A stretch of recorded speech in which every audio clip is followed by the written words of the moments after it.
अस्सलाम वालेकुम सर, कैसे हैं आप? अल्हम्दुलिल्लाह, अल्लाह का फजल है।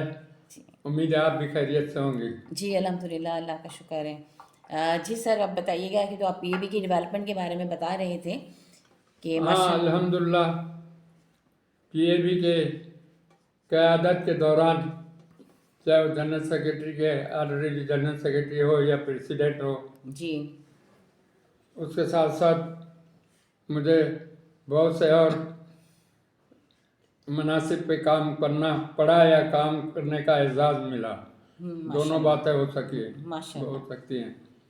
तो मैं थोड़ा सा जिक्र उनका भी करूँगा जी जी। इस दौरान। एक तो ये कि एशियन ब्लाइंड यूनियन का हेड होने के नाते और वर्ल्ड ब्लाइंड यूनियन का ऑफिसर होने के नाते जी। बहुत सी एक्टिविटीज़, इंटरनेशनल एक्टिविटीज़ हुई हमारे यहाँ। मसलन 84 में पूरी वर्ल्ड कॉन्फ्रेंस हुई, जब हमने सिल्वर जुबली मनाई थी, Pakistan association of the blind की। तो माशाल्लाह। उसमें दुनिया भर से वर्ल्ड ब्लाइंड यूनियन के सदर वो भी आए थे, जो अब्दुल्ला अल गनीम थे पहले। एशियन लीडरशिप भी सारी थी, वाइस प्रेसिडेंट यूराग्वे के एलिसाल्दी वो भी आए थे, और कई बैन अवी डिग्नेटरीज उसमें शरीक थी।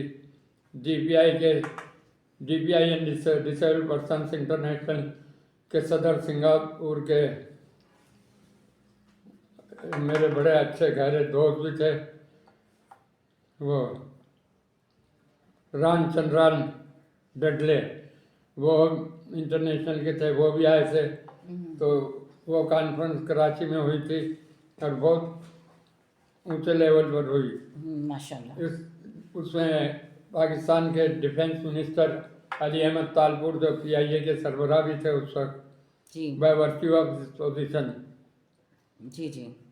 तो उन्होंने मेहमान खुसूसी के हैसियत से शिरकत की।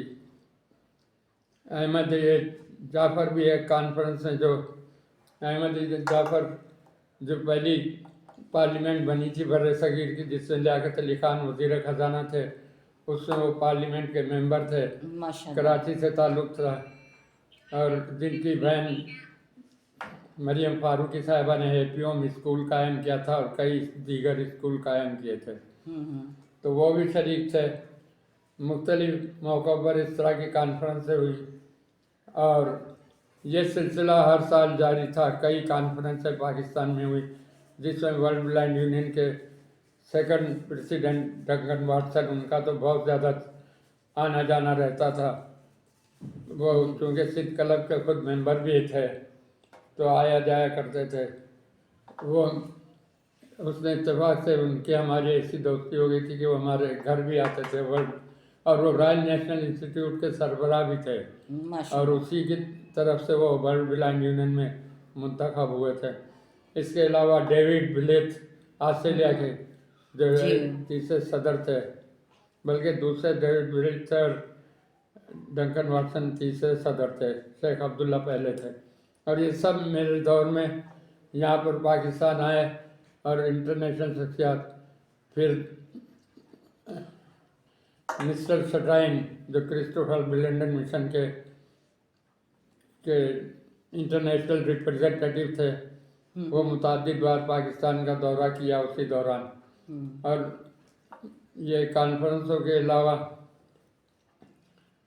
मैंने जो है वर्ल्ड ब्लाइंड यूनियन के वजह से जो कोर्सेज वगैरह इंट्रोड्यूस कराए, जिनका मैंने जिक्र किया, कल शायद किया था, कि एबेकस का कोर्स, एबेकस जो है वो चाइनीज़ और जापनीज़ बच्चे के बैठ का तरीका था रियाजी का, उसको ओन कर लिया गया था, तो जी, नाबिनाओं आपने के लिए बताया था। इंट्रोड्यूस हुआ लोविजन वगैरह का।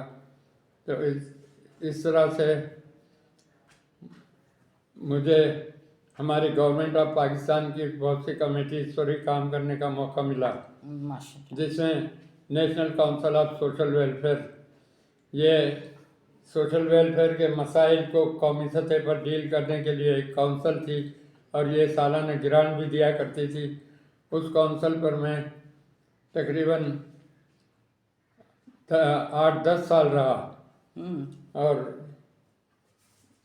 पूरे मुल्क की नुमाइंदगी मजदूरों की तरफ से मैं वाहिद नुमाइंदा था। फिर जब 1% कोटा आया और वो जी कोटे के सिलसिले में NCRDP, national council for the rehabilitation of disable person, अच्छा और उसकी प्रोविंशियल NCRDP और PCRDP, provincial council for the rehabilitation of disable person, इन दोनों का मेंबर मैं रहा। तो उस हैसियत में मुझे बहुत से मौक़ों पर बहुत से कामों में शरीक होना पड़ा। जैसे आर्डिनेंस बना था और आर्डिनेंस का अमल दरामद के सिलसिले में लॉ डिवीज़न से रब्ता करना था, तो NCRDP ने मुझे नामजद किया था, उनके साथ कोऑर्डिनेट करके काम करूं। जी इसी तरह से उस ज़माने में सेंट्रल बोर्ड ऑफ रेवेन्यू था। ज़ाहिर है नाबीनाओं के मसाइल थे, उसमें जो है टैक्स एग्जेम्पशन वगैरह का मसला भी था। तो उस पर सेंट्रल बोर्ड ऑफ रेवेन्यू में माजूरों के मुतालिक डिस्कशन के लिए मुझे नामजद किया और मैं सेंट्रल बोर्ड ऑफ रेवेन्यू में हमारे उस वक्त की चीज़ों के लिए उनके साथ मेरी मीटिंगें कई हुई। माशाल्लाह। और इसी तरह बाद में वो सिलसिला PDF की जानिब से जारी रहा। तो हमारा FBR के साथ, उनके चेयरमैनों के साथ, मुख्तलिफ चेयरमैनों के साथ रब्ता रहा, और वो काम जब ज़रूरी होते थे ड्यूटी फ्री, जैसे पर्किन विलेलर का SOR बनना था जी कि वो नाबीनाओं की बुनियादी ज़रूरत है और वो विदाउट एनी ड्यूटी जो है इंपोर्ट हो सकती है, और इस तरह के बहुत से मसले थे। तो ये NCRDP में मैं जब बना, जी जब 81 का ऑर्डिनेंस आया और उसके बाद बनी, तो उसके बाद से लेकर मैं 18वीं तरमीम के लागू होने तक उसका मेंबर था। उसके बाद वो NCRDP कन्फाइंड हो गई इस्लामाबाद तक, और अच्छा नेशनल काउंसिल भी अमलन इस्लामाबाद तक महदूद हो गई। तो मैं फिर NCRDP का by virtue of that situation वो उसका मेंबर नहीं रहा, बल्कि उसका नेशनल स्टेटस ही ख़त्म हो गया था एक तरह से अमलन। अच्छा तो इस तरह मुझे 78 में जब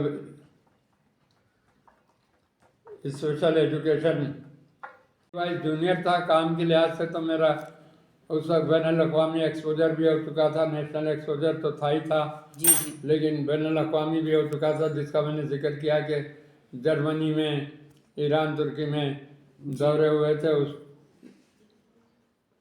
और doctor Fatima Shah international federation की सदर हुई थी, तो वो 78 में इंडिया में और हांगकांग में हुए थे। इंडिया में मोरारजी देसाई साहब ने इफ्तिताह किया था कॉन्फ्रेंस का, और मैं उस वक्त वाइस प्रेसिडेंट था एशिया का। तो उसमें हांगकांग वो तो हुआ ही था, लेकिन अब 78 में मेरी इस सारी कैफियत को देखकर मैं बाकी तमाम लोगों में बहुत यंग था। उस वक्त 34 ईयर्स मेरी एज थी। माशाल्लाह मुझे बहुत उसका सरबराह बनाया गया। चारों सूबों के डायरेक्टर या डिप्टी डायरेक्टर जो भी अथॉरिटी थे अपने अपने इलाके में जी स्पेशल एजुकेशन के, उनको नामजद किया गया। और ये एक बड़ी खुशाइन बात है, अल्लाह उनको गरी के रहमत करे, कि आमीन मेरा नाम सजेस्ट किया था मुश्ताक खोकर साहब, एक ब्यूरो ऑफ करिकुलम सिंध के जो सरबराह भी थे। वो उस मीटिंग में शरीक थे जिससे नामजद किया गया था। तो उन्होंने सजेस्ट किया था कि शाहिद मेमन को आप ये ब्लाइंड का करें, क्योंकि न सिर्फ मरकज़ के अहदेदार है PAB के, बल्कि वो तालीम व तरबियत और उनके काम की वजह से बिल्कुल इन्वॉल्व होकर काम करते, तो उनको ज़्यादा आइडिया है। तो ये बात मैं उनका, वो बेचारे हाईवे के सफ़र के दौरान एक्सीडेंट में एक्सपायर हो गए, अल्लाह उनको गदी के रहमत करे। आमीन तो ये बहुत कम होता है कि अफसरान जो प्राइवेट लेवल पर समाजी कारकुन काम कर रहे हैं, और वो भी ये कि वो माजूर भी हों और उनको नामजद करें।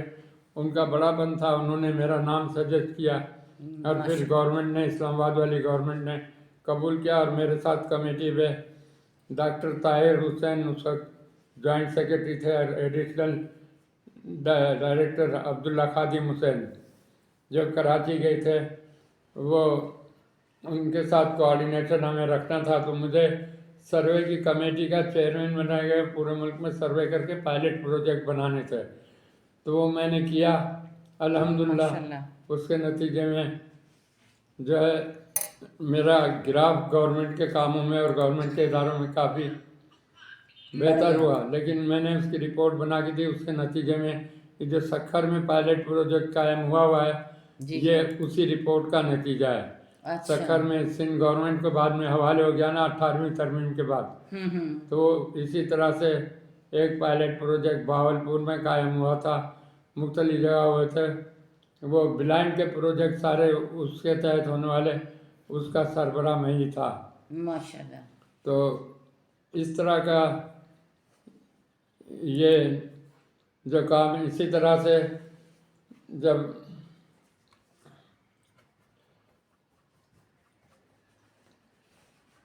तो हमारी फेडरल गवर्नमेंट में उस ज़माने में additional secretary, full fledge secretary नहीं होता था स्पेशल एजुकेशन का, एडिशनल सेक्रेटरी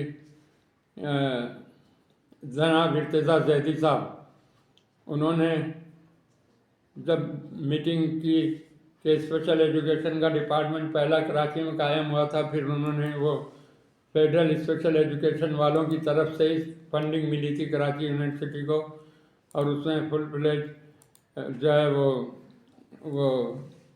जो प्रोजेक्ट्स की बनती है ना, जी जी। ये अभी लफ्ज़ आता है जो हर प्रोजेक्ट के लिए वो एक सजेस्ट होती है, उसके बाद वो प्रपोजल। हाँ प्रपोजल का नाम है। जी जी। उसमें 17 ग्रेड के टीचर, पायलट प्रोजेक्ट। हाँ नहीं पायलट तो अलग है, नहीं ये बहुत मशहूर चीज़ होती है, अभी जबान पे नाम आ जाएगा। जी जी बिल्कुल। स्कीम जो बनती है ना, जी जी। स्कीम की, चले याद आ जाएगा, कोई मसला नहीं। स्कीम में बराह रास्त क्या ग्रेड 15-17 की पोस्टें शामिल की गई थी मोबिलिटी के लिए और ब्रेल के इंस्ट्रक्टर के लिए, जो अभी तक